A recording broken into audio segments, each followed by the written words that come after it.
mbahaye ikaze. Aka kanya tuvugana ni itangazo ritambutse aka kanya tuvugana harivuga kuri mituweli.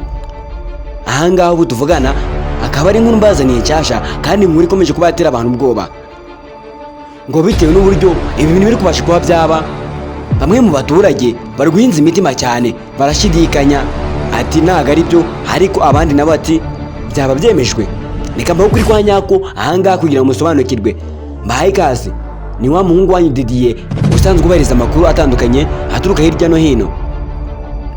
Niba ari ubwa mbere ugeze kuri YouTube channel yacu, kanda ku buto subscribe kugira ngo dukomeze kuba twabagezaho amakuru aturuka hirya no hino ndetse no hakurya. Twagiye ahangaha rero hari inkuru ikomeje kuba yatera abantu ubwoba ivuga kuri za mituweli. Mituweli ni ikimenyetso muzi nk'abantu nta muntu n'umwe utakize mu gihugu cy'u Rwanda kigaragaza umuntu agomba kwivurizaho. Iyo yarwaye rwose aragenda akakivurizaho kwa muganga, ariko uburyo abantu bari babizimo ku giciro cyahindutse. Abari bazi ko ari bitatu, aka kanya ubu tuvugana akaba yikubye hafi gatanu. Ubu ngubu tuvugana ni 20,000 kugira ngo ubashe kuba kwivuriza kuri mituweli. Ibyaturutse byatangiye gute, byagenze ute? Bivuze ngo umuntu ufite umuryango cyangwa se ukeneye kubaka umuryango, byarabushoboye kurera kugira ngo batazaguteza ikibazo mw'ubu buryo bwo kubasha kuba wakoresha ubwisungane mu kwivuza.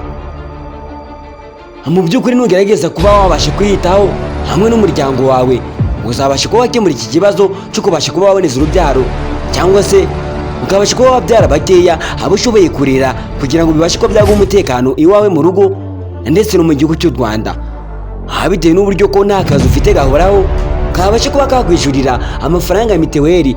Ufite nk'abana 5, buri mwana ukajya umwishyurira 20,000, ugasanga amafaranga y'umushahara yose ukorera ahise ahura na mituweli yose. Ariko ubu ngubu tuvugana iri tangazo ryashyigikiwe, umuntu agomba gutanga 20,000 bya mituweli.